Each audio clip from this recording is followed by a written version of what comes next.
तो प्रतिष्ठा द्वादशी के लिए पूरी तैयारियां की जा रही हैं और इस मौके पर पूरी अयोध्या सजने लगी है।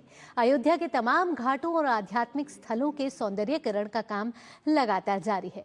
विद्या कुंड, जानकी कुंड, भारत कुंड, सूर्य कुंड और दशरथ कुंड जैसे 148 आध्यात्मिक स्थलों के पुनरुद्धार का कार्यक्रम लगातार चल रहा है। भगवान श्री राम ने जहां पर विद्या अध्ययन किया, उस विद्या कुंड से देखिए संवाददाता अजय मिश्र की स्पेशल रिपोर्ट। श्रीधाम अयोध्या में पिछले 1 वर्षों से जो विकास कार्य हो रहे हैं उसका असर जमीन पर कितना दिखाई दे रहा है वो आपको अयोध्या में आकर के पता चलेगा। जब भी आप यहाँ पर लता मंगेशकर चौक, श्री राम जन्मभूमि, श्री हनुमानगढ़ी और आसपास के क्षेत्रों का अध्ययन करेंगे, उनको देखेंगे तो आपको समझ में आ गया कि विकास क्या होता है। लेकिन सिर्फ विकास मंदिरों तक सीमित है ऐसा नहीं है। मैं इस वक्त बहुत ही प्रतिष्ठित स्थान पर आपको लेकर के आया हूं। ये वही जगह है जहां पर भगवान श्री राम, लक्ष्मण, भरत और शत्रुघ्न ने विद्या प्राप्त की थी और ये है प्रसिद्ध विद्या कुंड, जो कि श्रीधाम अयोध्या का एक अत्यंत प्रसिद्ध आध्यात्मिक स्थल है।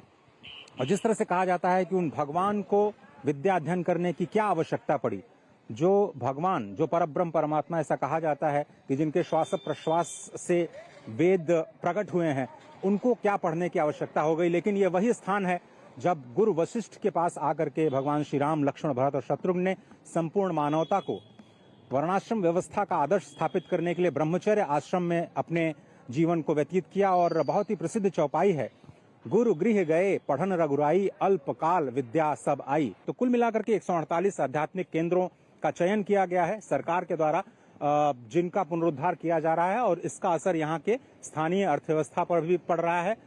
हमारे साथ यहाँ पर जो स्थानीय तीर्थ पुरोहित हैं वो हमारे साथ हैं। यहाँ पर विद्या कुंड के महत्व हमारे दर्शकों को बताइए।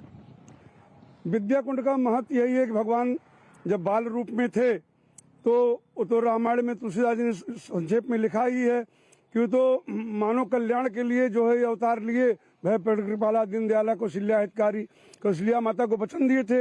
इसलिए वो नर लीला कर करके नारायण जो है स्वयं और एक साधारण मनुष्य बन करके उन्होंने दिखाया कि हम परमेश्वर बन करके विद्या नहीं ग्रहण कर रहे हैं, हम आम जनता के तरीके यहाँ विद्या ग्रहण किए और थोड़े ही समय में वो परिपूर्ण विद्या के जानकार हो गए और उनको राक्षसों के मारने की बल शक्ति सब गुरुजी ने दे दिया। ये देखिए, ये बात करते करते तीर्थ पुरोहित जी थोड़ा सा भावुक हो गए। आपको बताएं कि विश्वामित्र जिस घटना का ये जिक्र कर रहे हैं, उन्होंने कहा कि हमें मारने वाला नहीं चाहिए, मार तो मैं स्वयं भी सकता हूँ राक्षसों को, लेकिन हमें तारने वाला चाहिए। यानी ऋषि जो कार्य करते हैं वो उन राक्षसों को तारने के लिए भी भगवान श्री राम को यहाँ से लेकर के गए।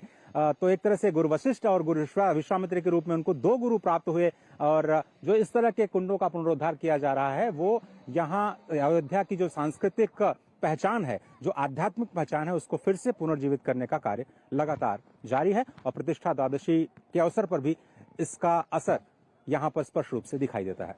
कैमरामैन सुमन के साथ अजय मिश्र, डीडी न्यूज, श्री अयोध्या धाम।